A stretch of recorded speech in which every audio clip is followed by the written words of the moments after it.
Steve. Uh, Steve tells a bit of a lie there. He didn't ask me. He kind of got me hoodwinked, sold on the idea, and then asked, would I love to do it? But I'm delighted to be here. Esther has set a really high bar, as has David. My story, definitely I'm a bit older. My grey hairs show that, but I'm a bit more kind of, as Steve suggests, I've done quite a number of different things. So let me walk you through some of those that I have done. So who I am.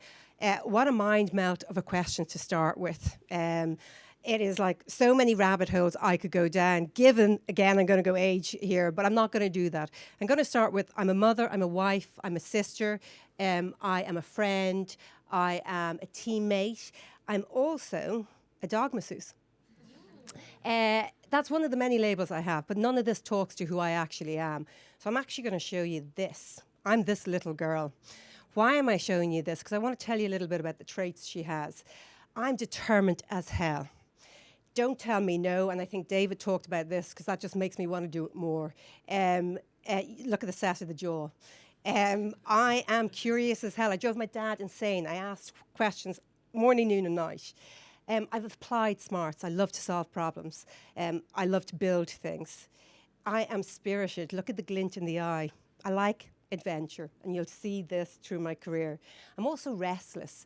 I've that dichotomy of being analytical and creative, and it's constant tussle inside me.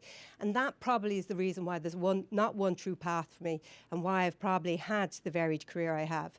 I share all this with you, not because I love this picture of myself, but actually it's kind of cute. I share it with you because I'm the same woman sharing the same traits standing in front of you today. And an awful lot of those traits have actually gone to kind of underpin the career choices I've made. So what am I doing now? I'm working for Dogpatch Labs, whom you've heard twice now today. So there's definitely a theme, and actually I'm pulling together some of the previous speakers as well and some of what I'm going to share. 2.5 years ago, I joined Dogpatch Labs, 890 days ago to be precise, and all of those dog days move really fast. They're turbocharged, and Patrick has just laughed because he's about to get a call out. I got a call from CEO and founder Patrick Walsh, who's in the crowd.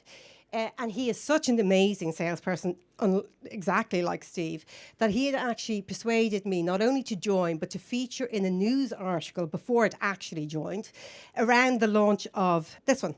So around the launch of the programs that I was coming to join. So I was joining to be the director of the early stage supports. I wanted to look at the date. It was the 11th of February when this was featured, 2021. I didn't actually join until the 15th of February. So what did Dogpatch Labs do? It's been touched on. It's an innovation hub, and the North Star of it is really to help founders have access to resources, programs, funding, connections, anything that helps them excel them on their pathway. As a former founder, I love this North Star, and I'll tell you a little bit about that in a moment. So I joined. What did I join to do? To start up early stage supports. And early stage supports, the big one that actually I joined on the 15th of February. By the 26th of March, 6 weeks later, we were actually delivering the first program, which involved actually designing the program. So we were building the plane whilst we were flying. And Patrick and I definitely, we co-piloted together on that one. We had to identify and select the 20 participants for it, select mentors, speakers, onboard the regional hubs, all of whom who co-delivered with it. So I said dog days move fast. They move really fast. It's high pressured, but it's great.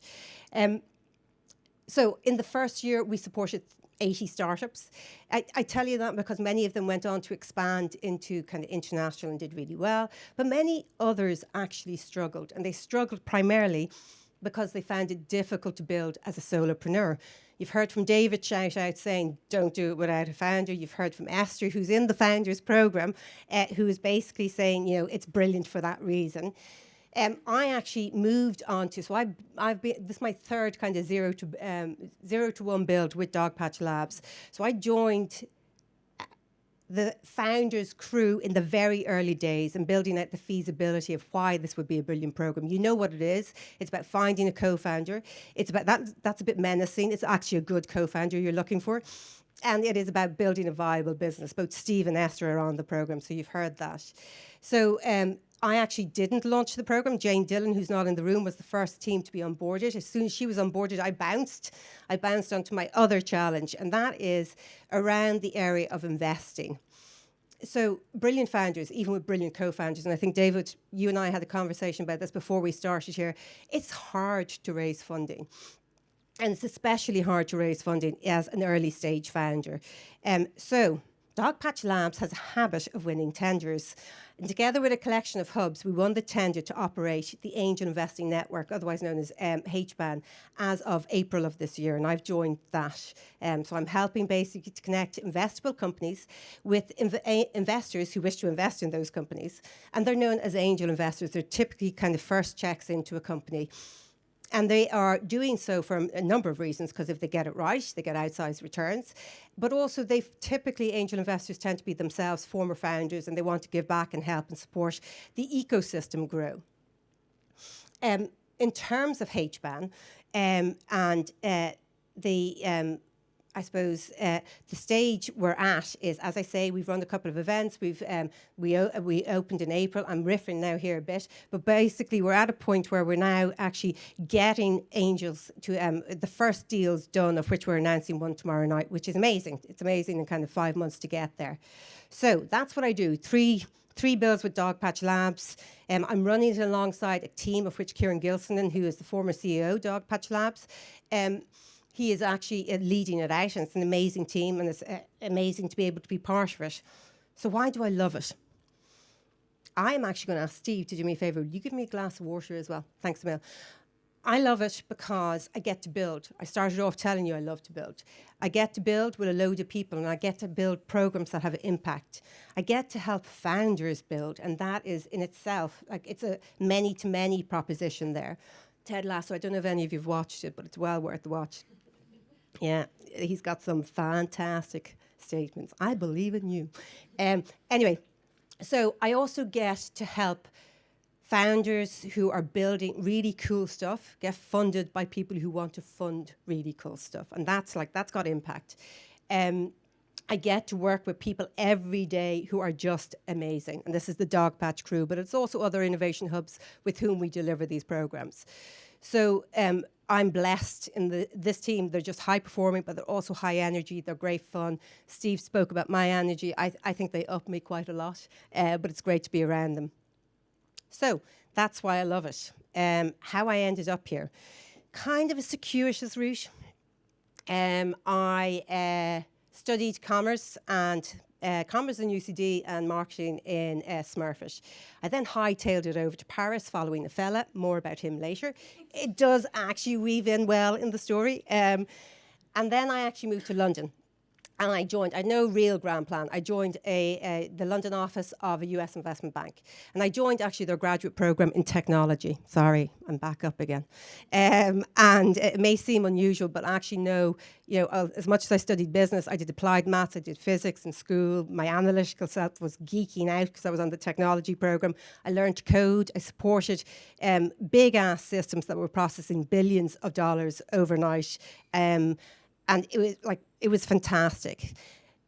Morgan Stanley was one of those amazing places to work. And as a first company, I definitely feel blessed, because if you show talent and ambition, the world was your oyster. You were rewarded with opportunity. By the time I was leaving, I actually led a global program to deliver global derivatives portal to institutional clients where they could trade, actually, from pre to post trading. And it was the first of its kind, and became the backbone of the firm's trading platform going forward. But having done 7 years of bouncing around London and New York, because that's kind of where it took me, and it was amazing in my 20s, no better place to be in either of those cities, I kind of got itchy for home. So I joined Amundi Pioneer, who are big fund managers. They're based in Dublin. Did similar things, running global programs, the last of which was on risk budgeting. And it was designing a new risk budgeting system for Amundi to manage their funds. And actually talk about geeking out. I worked with 2 Russian maths PhDs. You couldn't get more kind of quantity, but it was fab. However, the creative side of me was withering away. She was definitely not being served, and she needed some sunlight. So I bounced again, and this time I opened up a high-end bridal store. Yeah, go figure. Go figure that one. So why bridal? Well, it actually was based on that adage of do what you know. I'd recently got married. That's the fella I was talking about back in Paris. And the experience was really high-end in London, luxurious, fun. And we knew Dublin was underserved with respect to that. So myself and my co-founder set up a business basically where the value prop was to delight our customers. Word of mouth was core to how we grew. We actually ranked #1 on Google without ever spending a cent on ads, and it was all to do with 5-star reviews. So from a brand perspective, we were really hot. All the rugby lasses, we had Amy Huberman, Aoife Kogan, Laura Priestley, and many more. So brand-wise, it was really successful. Commercially, not so successful.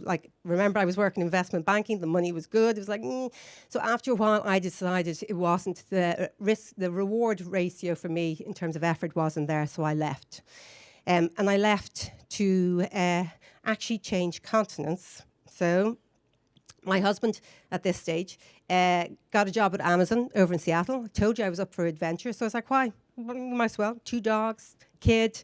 Studying, actually. I went back to study as well at this stage. Finished my thesis over in Seattle. And grabbed the adventure. Why not? Seattle at the time, in 2016, was one of the fastest growing tech cities next to kind of San Fran and Austin. So I just immersed myself in the startup ecosystem. I turned up in listening mode initially, then switched swiftly to delivery mode, where I was giving of my time free and skills. And by the time, after 3 years, I was delivering programs for Techstars, Founder Institute, had launched my own, and actually this is what it was, my own meetup, which was basically serving the underserved kind of startup community, which is B2C. If you're out there, B2C is hard. So I set up a meetup that was actually backed by one of the big local VCs. By the end of my tenure, I actually was introducing Seattlers to Seattlers. How did I do that? I said, turn up, just show up, be curious, ask questions. I think, Esther, you talk about this as well, as in get to know people and get to know people without an ask. And Isaac, you and I connected via somebody else, and there's a brilliant story there as well with respect to you now being here. It's the full circle of it all. So I think getting to know people without the ask is really important. Just give of your time, which leads me to my final jigsaw piece here, which is while I was in Seattle, I reached out to Gene Murphy, whom some of you may or may not know, but he's really big in kind of building the Irish tech ecosystem. He actually has since gone to the States, so we swapped continents. But before he did so, he was one of the first people I went for a coffee with when I came home. And in making that connect with him, having started first in Seattle, he invited me to co-lead a pre-accelerator, a global pre-accelerator with him, the Irish chapter of it called Founders Boost. And it was on the back of delivering that pre-accelerator, and we had a really good cohort. Dimply is one of the graduates of that, and they're a big success story based in Dogpatch Labs as well, is on the back of that delivery that actually I got the phone call from Patrick Walsh, which brings me full circle. So I'm moving on to one piece of advice, but before I do, and I come from kind of a lengthier number of years than people sitting here probably, my comment to you is, Thiel says do one thing and do it really well. I have an extension of that. Do one thing, do it really well, but actually you're not fixed in time. You can do many things over time, and you're not limited by what you did before to trying something new. And I think that's a really kind of important thing, and it goes back to founders. You're trying something new, you're taking a chance on yourself, which leads me finally to my, if I was giving advice to my former self, my earlier self, that young kid that you saw, I'd say back yourself, trust your gut. You don't need to crowdsource decisions. You know yourself best, you know what motivates you. And I would love to have known that earlier. And why I say that, as much as I did do different, I took different opportunities, I probably would have done it sooner. I probably would have started a business sooner. I probably would have exited a business sooner. But it's backing yourself and trusting your gut. And I think if you do that throughout your career and you advocate for yourself, you're going to have some real good adventures. Thanks very much.